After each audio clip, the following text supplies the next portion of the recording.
Halo, nama saya Puri Brian Juniarta. Hai semuanya, perkenalkan nama aku Fitri Aulia Mahali. Sebelumnya perkenalkan, nama saya Dimas Yoga Prastio, saya dari Fakultas Kedokteran jurusan Sarjana Kedokteran.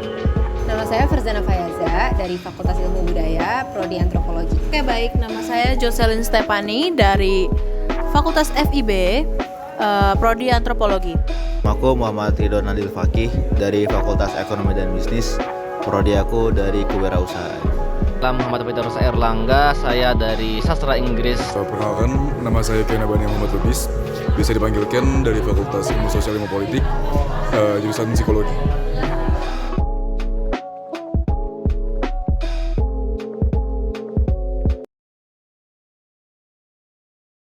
Konsep ideologi itu merupakan sebuah alat ataupun bentuk pikiran yang ada untuk memperkuat sebuah gagasan yang di dalamnya terkandung nilai-nilai sosial.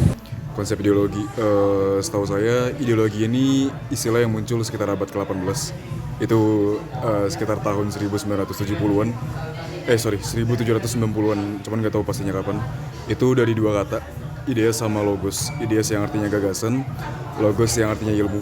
Jadi kalau disimpulin bisa ideologi ini tentang ilmu yang mengenai suatu gagasan.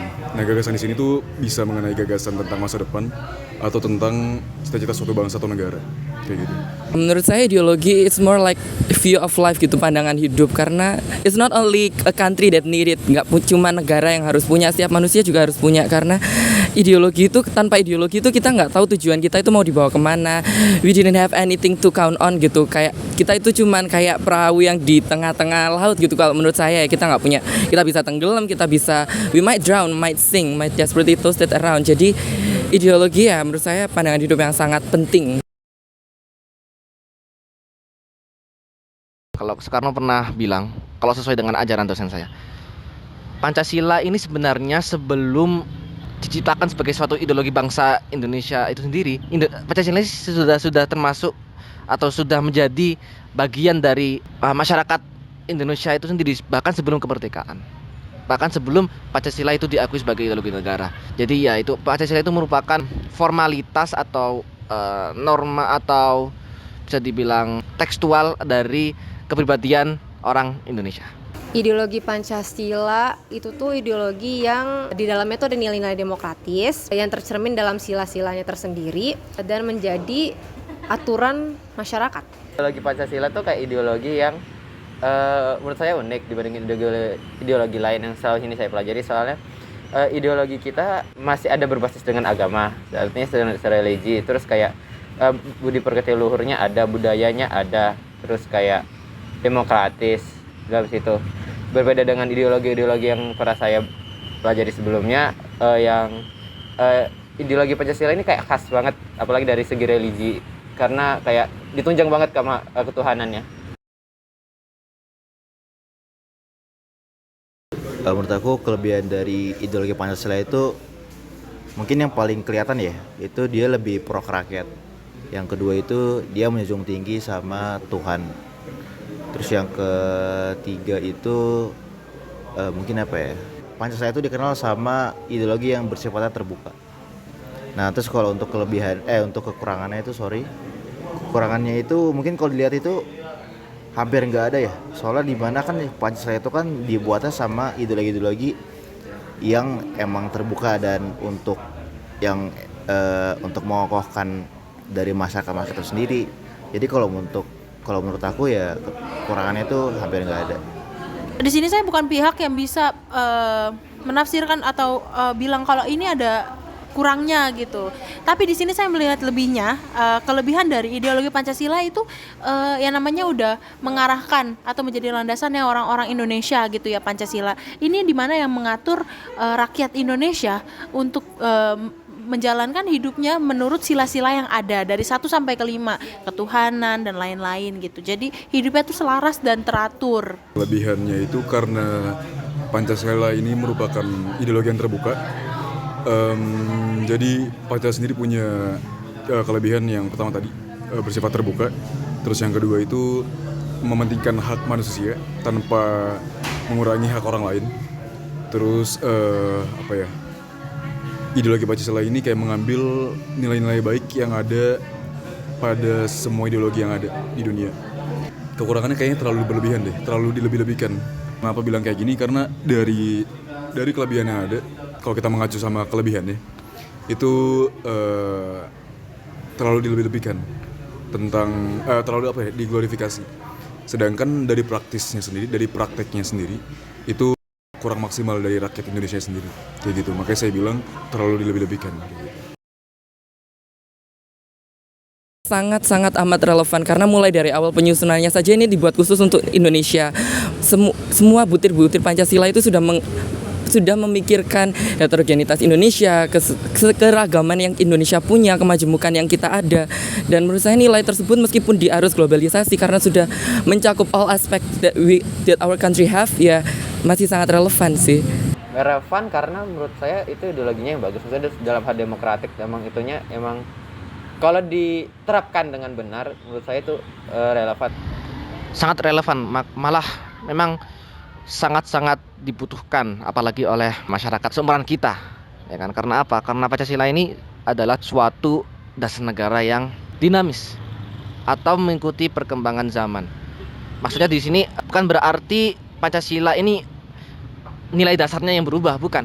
Tapi memang Pancasila ini sudah melekat di dalam jiwa seorang Indonesia. Makanya apabila nilai-nilai ini diambil dari kita, maka kita bukanlah orang Indonesia itu sendiri.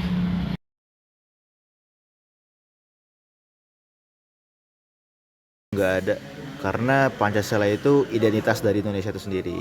Kayaknya semua negara cocok deh. Kenapa? Karena Pancasila ini kan sangat amat mentoleransi keberagaman ya. Dan nggak bisa ditutup kemungkinan juga kalau misalkan di setiap negara itu punya berbagai macam ragam budaya. Dan di luar negeri pun saya rasa ideologi mereka masih yang namanya erat sama yang namanya nggak terima sama perbedaan budaya kayak gitu. Makanya saya bilang Pancasila ini tepat buat dipakai oleh semua negara. Mungkin lebih ke negara-negara Asia sih, karena dengan sejarahnya mereka yang udah pernah dijajah gitu. Terus mereka punya budaya yang beragam. Jadi bisa memunculkan nilai-nilai nasionalisme dalam diri mereka.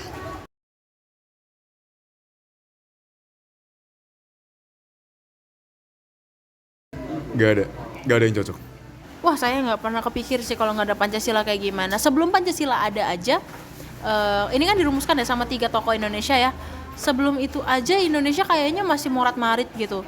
Dan Indonesia ini udah paling optimal menurut saya gitu. Jadi saya nggak punya jawaban tentang kira-kira kalau ideologi Pancasila itu nggak ada bisa diganti apa? Gak tahu ya, nggak pernah kebayang.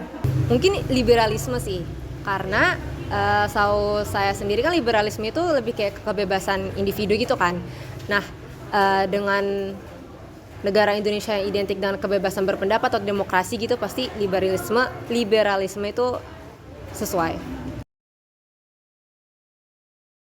Karena Indonesia pun adalah negara yang manusianya itu berkembang dari zaman ke zaman.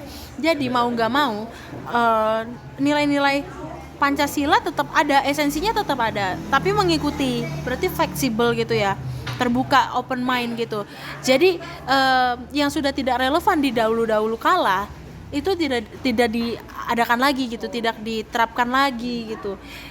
Jadi ini adalah salah satu upaya di mana rakyat Indonesia juga menjadi nyaman mengikuti Pancasila karena ideologinya terbuka gitu. Yang pertama itu karena Indonesia berdasarkan dari suku dan budaya yang beragam, di mana warganya itu punya etnis yang beragam, punya agama atau kepercayaan yang beragam juga. Yang dimana kenapa dijadikan sebagai suatu ideologi yang terbuka Pancasila? Karena Pancasila sendiri memiliki toleransi yang besar mengenai keberagaman, ya kan?